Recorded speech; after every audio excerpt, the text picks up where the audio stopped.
ऐसी जेठानी फिर कहाँ मिलेगी। अरे आरजू का फोन आ रहा है। हाँ आरजू बोलो, क्या हुआ। अरे दीदी ये बताओ कि विरल को कब आपकी ससुराल लेकर आना है? उसके तो स्कूल भी ओपन हो गया है। अरे आरजू अभी ना तू विरल को लेकर मत आना, क्योंकि कल मेरी ननद को देखने के लिए लड़के वाले आने वाले हैं, तो घर में बहुत ही ज़्यादा काम रहेगा। और परसों मेरी सासू माँ के मायके से कुछ लोग भी आने वाले हैं। दीदी तुम्हारी सास के मायके वाले कितना आते हैं तुम्हारे घर में? एक तो तुम्हें दिन भर वैसे ही इतना सारा काम रहता है, ऊपर से वो लोग आ जाते हैं तो तुम्हारा काम कितना बढ़ जाता है। और आपकी देवरानी की तो मैं क्या ही बात करूं। अरे आरजू ऐसा मत बोल, वो मेरी देवरानी है, इसलिए मेरा ये कर्तव्य है कि मैं सबकी सेवा करूं। यकीन नहीं होता दीदी कि आज के ज़माने में भी आप जैसी लड़की एग्जिस्ट करती है। मैं तो आपको समझा समझा के थक गई हूँ कि भाई आजकल सीधे लोगों का ज़माना नहीं है, थोड़ा तेज़ बनना पड़ता है दीदी। हाँ आरजू वो तो है, लेकिन फिर भी घर को हमेशा बांधे रखने के लिए किसी न किसी को तो चुप रहना पड़ता है ना। दीदी आप ना मुझे ये लेक्चर देने मत लग जाइए, छोड़िए, आपसे तो इस विषय में बात करना ही बेकार है। पता नहीं कहाँ से हमारे घर में इतनी सीधी सादी सावित्री जैसी लड़की पैदा हो गई। चल छोड़। अच्छा ठीक है, मुझे ना अभी बहुत सारा काम है, तो ऐसा कर अभी तो विरल को लेकर मत आना, ठीक है। अभी तो उसे 7-8 दिन वहीं रख। ठीक है दीदी, लेकिन विरल को यहाँ पर ज़्यादा मत रहने दीजिएगा, क्योंकि उसके स्कूल ओपन हो गए हैं, उसका होमवर्क भी तो छूट जाएगा। हाँ आरजू तू सही कह रही है, बस 6-7 दिन और। हाँ ठीक है दीदी, आप कर लो काम, टाटा। ठीक है मेरी प्यारी बहना। मणि ने अपने बेटे को अपनी छोटी बहन के घर में कुछ दिन के लिए छोड़ दिया था, क्योंकि अभी उसके बच्चे का समर वैकेशन चल रहा था।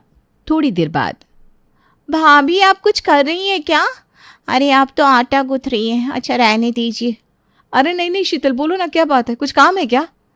अब भाभी ये देखिए ना, ये मेरा कुर्ता फट गया है, नया कुर्ता है, इतनी जल्दी फट गया, इसे आप सिल देंगी भाभी? हाँ हाँ क्यों नहीं ननद जी, लाइए। अच्छा ननद जी ये पहनकर आपको कहीं अर्जेंटली जाना है क्या। हाँ भाभी, शाम को नीलम का बर्थडे है तो वो मुझे बार बार बुला रही है। मन तो नहीं कर रहा है लेकिन जाना पड़ेगा। अच्छा ठीक है। भाभी आप इसे सी दीजिए, मैं ज़रा जा रही हूँ, कुछ काम है ना, कल के लिए तैयारी भी करनी है। हाँ हाँ ननद जी जाइए। इस घर की जेठानी यानी कि मणि घर के सारे काम में एक्सपर्ट थी। उसे किचन के काम से लेकर सिलाई कढ़ाई बुनाई सब कुछ आता था, इसलिए घर का हर सदस्य उसे ही छोटे मोटे काम से बड़े बड़े काम तक दिया करते थे। बेचारी मणि चुपचाप बिना कुछ कहे घर का सारा काम कर देती थी। चलो इसे तो मैंने सी दिया, अब ननद जी को दे आती हूँ। मणि अपनी ननद के कमरे में जाती है। ननद जी ये लीजिए। अरे वाह भाभी, आपने तो इसे बिल्कुल परफेक्ट तरीके से सी दिया है, और इसमें तो धागा भी नहीं दिख रहा। ये तो है, हमारी बहू सब काम में एक्सपर्ट है। अच्छा बहू सुन, तो कुछ कर रही है क्या। हाँ सासू माँ मैं काम कर रही थी, लेकिन कोई बात नहीं, आप बताइए क्या काम है। अरे ये देखना मेरी अलमारी पूरी बिखरी पड़ी है, ज़रा इसे ठीक कर दे। बाई चांस अगर कोई मेरे कमरे में आ गया तो बेइज्जती हो जाएगी। वैसे तो बहू मैं ही कर देती, लेकिन अभी हम दोनों को मार्केट जाना है और कल के लिए बहुत सारा सामान भी लेना है, कल की तैयारी भी तो करनी है। इसके बाद ये शाम को अपनी सहेली के जन्मदिन में चली जाएगी, तो इसके पास भी टाइम नहीं है। हाँ हाँ सासू माँ कोई बात नहीं, आप दोनों काम करिए, मैं ये थोड़ी देर बाद कर दूंगी। ओके भाभी, थैंक यू। बेचारी मणि को अभी किचन का सारा काम करना था, यानी कि किचन का बहुत काम अभी बचा हुआ था, और ऐसे में बीच बीच में इसकी ननद और सासू माँ मणि को और काम दे रही थी, जिसके कारण मणि का किचन का काम और भी लेट हो रहा था। हे भगवान, दिन के 2 बज गए और अभी तक खाना भी नहीं बना। अरे देवरानी जी आप आ गई ऑफिस से। हाँ जेठानी जी, आज जल्दी छुट्टी मिल गई। अच्छा अच्छा। वैसे जेठानी जी आज आपको खाना बनाने में देर हो गई। हाँ देवरानी जी आज ना फुर्सत ही नहीं मिली, इसीलिए सब लेट हो गया। मैं थोड़ी देर में खाना बनाकर रेडी कर दूंगी, आप फ्रेश होकर आइए। अरे तो लाइए ना, मैं कर देती हूँ। लाइए जेठानी जी, आज सब्जी मैं बना देती हूँ। अरे नहीं नहीं बहू तू खाना मत बनाना, क्योंकि तू ना खाने में नमक ज़्यादा डाल देती है। हाँ सुनैना भाभी, खाना तो मणि भाभी को ही बनाने दीजिए। हाँ छोटी बहू, तू अपनी जेठानी को ही खाना बनाने दे। जेठानी जी सच में पूरे घर वाले तो आपके ही खाने के फैन हैं। हाँ बहू। क्या करे देवरानी जी, मणि को हमेशा ही ऐसे ही तारीफ मिलती रहती थी, इसलिए उसे भी घर का सारा काम करना बहुत अच्छा लगता था। तो अगला दिन आता है और मणि की ननद को देखने के लिए लड़के वाले आते हैं और उसे पसंद करके चले जाते हैं। चलो, महादेव की कृपा से रिश्ता पक्का हो गया। हाँ सासू माँ, सब भगवान की कृपा है। अच्छा भाभी, खाना बन गया क्या? बहुत भूख लग रही है। हाँ हाँ ननद जी, खाना बिल्कुल रेडी है।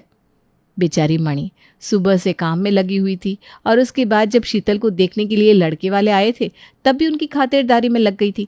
इतना ही नहीं, बेचारी ने इतनी जल्दी खाना भी रेडी कर दिया था। बहू, तेरी ननद की शादी होने वाली है, इसलिए सारे काम की जिम्मेदारी तेरी है। मैं नहीं चाहती किसी भी चीज़ में कोई भी कमी रह जाए। सासू माँ, बिल्कुल भी चिंता मत करिए और अच्छे से ननद जी की शादी की तैयारी करिए। मैं आपसे वादा करती हूँ कि शादी की तैयारी में कोई भी कमी नहीं होगी। हाँ बहू, मुझे तुझ पर पूरा भरोसा है। इसी शाम को मणि को उसकी बहन का कॉल आता है। आरज़ू, मुझे पता है तो बहुत गुस्सा होगी। अरे मैं तुझसे ना बात ही नहीं कर पा रही थी, घर में कितना काम था। आज भी ना मुझे 1 मिनट का समय नहीं मिला। दीदी, ये तो आपका रोज का हो गया है। अरे काम वाम तो ठीक है, लेकिन अपने बेटे के बारे में भी तो सोचो आप। 3-4 दिन हो गए और आपने मुझे कॉल बैक भी नहीं किया। दीदी, ऐसे कैसे चलेगा? अरे आपके ससुराल वाले कैसे हैं? अरे तू ज़रा धीरे बोलना, कहीं मेरे ससुराल वालों ने सुन लिया तो। दीदी, आप कितना डरती हैं? अरे रिश्तों को निभाना अच्छी बात है, लेकिन रिश्तों को निभाते निभाते खुद के बच्चे को भूल जाना, ये भी तो सही नहीं है। अरे आरज़ू, मुझे पता है, लेकिन देख अभी मेरी ननद का रिश्ता पक्का हो गया है तो सभी लोग शादी की तैयारी में लग गए, जिसकी वजह से काम और भी ज़्यादा बढ़ गया है। कब है शीतल बहन की शादी? पता है तुझे आरज़ू, लड़के वाले बहुत अच्छे हैं। अरे मेरी सासू माँ तो बहुत पहले से ही उनसे रिश्ते की बात चला रही थी। सब कुछ देख दाख लिया है, लड़का बिल्कुल परफेक्ट है। सासू माँ ने तो अगले महीने एंगेजमेंट की डेट भी निकलवा ली है। वो सब तो ठीक है दीदी, लेकिन अब ये बताइए कि वीरल को लेकर आना है ना?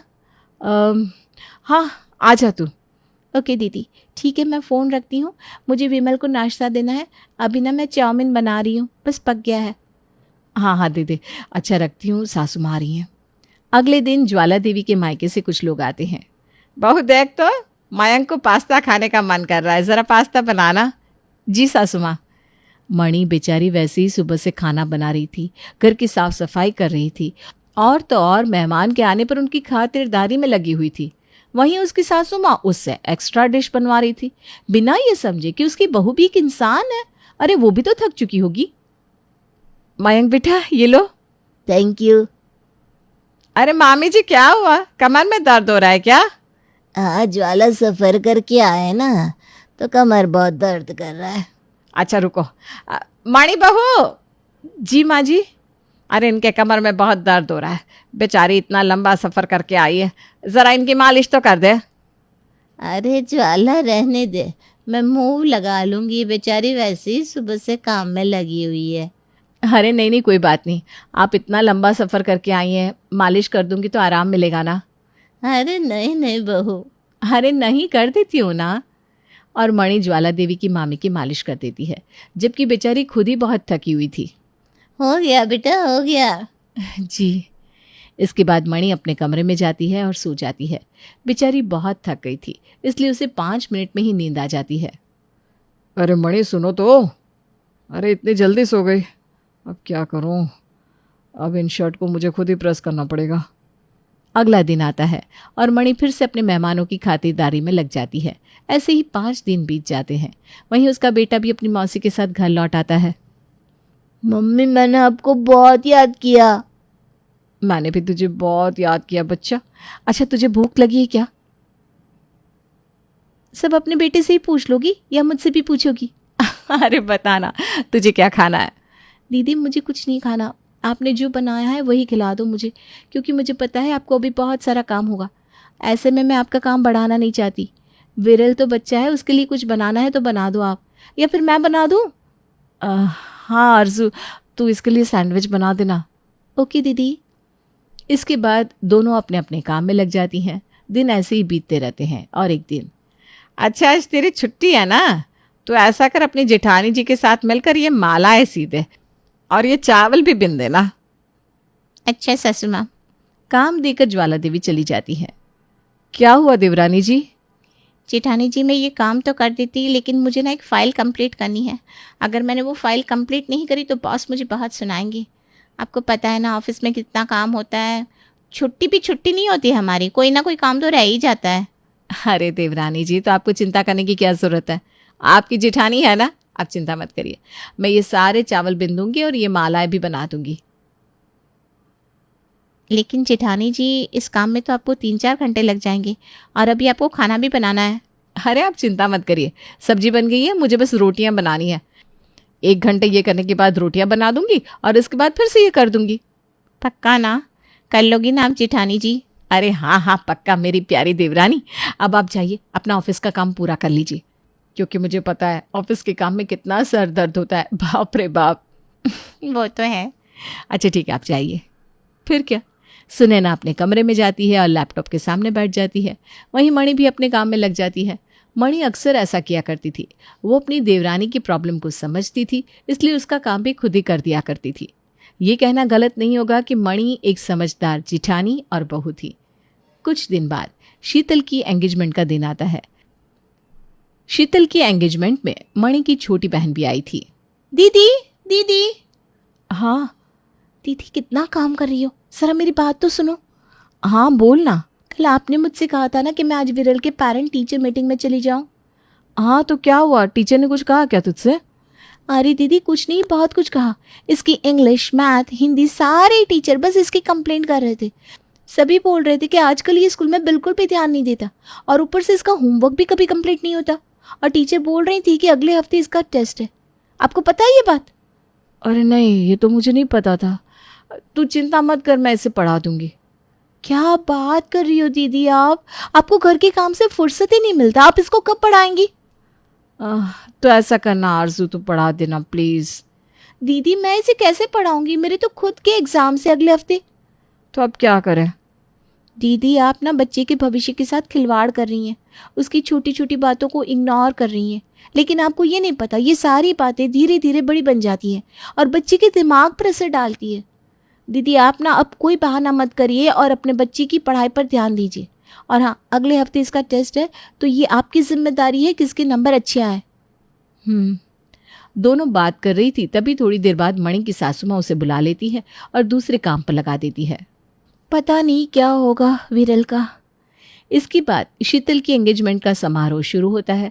आरजू की दीदी मणि काम में इतना बिजी हो जाती है कि वो अपनी बहन से बातचीत भी नहीं कर पाती। दीदी को देखकर नहीं लग रहा कि उन्हें विरल को पढ़ाने का टाइम भी मिल पाएगा। और ऐसा ही होता है। कुछ दिनों के बाद मणि के बेटे विरल का टेस्ट शुरू हो जाता है। अब क्योंकि उसकी कोई तैयारी ही नहीं हुई थी, इसलिए वो बिल्कुल भी अच्छा नहीं कर पाता। देखा दीदी, वही हुआ ना जिसका डर था। अरे मैंने आपसे कितनी बार कहा है कि अपने बच्चे की पढ़ाई पर ध्यान दिया करिए। कितने कम नंबर लाया है विरल, फेल होते होते बचा है। आप ही सोचिए, जो बच्चा पहले क्लास में फर्स्ट सेकंड आता था, आज वही बच्चा फेल होने वाला है। कितनी गलत बात है दीदी। समझ में नहीं आ रहा मैं क्या करूं। जब देखो दीदी आप यही बोलती रहती है। मैंने आपसे कितनी बार कहा है कि आप अपनी सासू माँ से बात करिए। मैं उनसे क्या बात करूं बताओ, वो सोचेंगी कि मैं काम चोरी करना चाहती हूँ। हे भगवान, दीदी आप समझने की कोशिश करिए, ये आपके बेटे के फ्यूचर का सवाल है। अरे वो लोग कितना काम लगाते हैं आपको। उन लोगों ने आपसे जीजा की शादी क्या बस इसलिए करवाई थी? आरजू अपनी दीदी को बहुत समझाती है। तो चिंता मत कर आरजू, सही मौका मिलने पर मैं सासू माँ से बात करती हूँ। गुड। मणि अपनी सासू माँ से बात करने की सोचती है, लेकिन उसे इतना डर लगता है कि वो उससे बात ही नहीं कर पाती और आरजू से यही बोलती रहती है कि सही मौका आने पर वो अपनी सासू माँ से बात करेगी। ऐसे ही दिन बीतते हैं और विरल के एग्ज़ाम आ जाते हैं। बेटा एग्ज़ाम में अच्छा करना। हाँ ओके मम्मा। विरल एग्ज़ाम देता है और कुछ दिनों के बाद उसका एग्ज़ाम फिनिश भी हो जाता है। अब आता है विरल के रिजल्ट का दिन। फेल? ये कैसे हो सकता है? हाँ दीदी, हो सकता है, जाहिर सी बात है। आपके बच्चे ने कोई तैयारी ही नहीं की थी। लेकिन मैं तो रात के समय इसको पढ़ाती थी। अरे दीदी, रात में आप इसको 20-25 मिनट पढ़ाएंगी तो क्या इतने से वो पास हो जाएगा? ये आपने क्या कर दिया? मुझे पता है कि आपने अपनी सासू माँ से बात भी नहीं की है और तो और आपने मुझे ये भी नहीं बताया कि आज विरल का रिजल्ट डे था। वो तो अच्छा हुआ रवीना ने मुझे फ़ोन करके बताया, क्योंकि रवीना का बेटा भी विरल के स्कूल में पढ़ता है। दीदी समय आ गया है, अब बात बहुत बढ़ गई है। आपका बेटा फेल हो गया है, इसे सेम क्लास में दोबारा पढ़ना पड़ेगा। हे भगवान। मणि रोने लगती है। वहीं दूसरी ओर मणि के ससुराल वालों ने सारी बात सुन ली थी और सारी बात सुनने के बाद सभी को अपनी गलती का पछतावा भी होता है।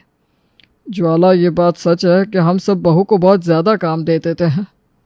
हाँ पापा जी, हम लोगों ने हमेशा बस अपने बारे में सोचा और कभी जेठानी जी से पूछा भी नहीं कि उन्हें आराम मिलता है कि नहीं। मणि, मुझे माफ़ कर दो, मैं भी अपने चक्कर में तुम्हें भूल ही गया था। जेठानी जी, अब चिंता मत करिए, आज से विरल को पढ़ाने की जिम्मेदारी मेरी। हाँ, मैं भी अब से विरल की पढ़ाई पर ध्यान दूंगा। हाँ बहू, तुझे बहुत ज़्यादा काम पड़ जाता है ना, तू चिंता मत कर, हम लोग आज ही एक काम वाले रख लेते हैं। हाँ आंटी जी, ये बहुत अच्छी बात है। आप सभी का बहुत बहुत शुक्रिया। मणि के ससुराल वालों को समझ आ जाता है कि उन्हें भी अपनी बड़ी बहू का थोड़ा ख्याल रखना चाहिए, जैसे वो सबका रखती है।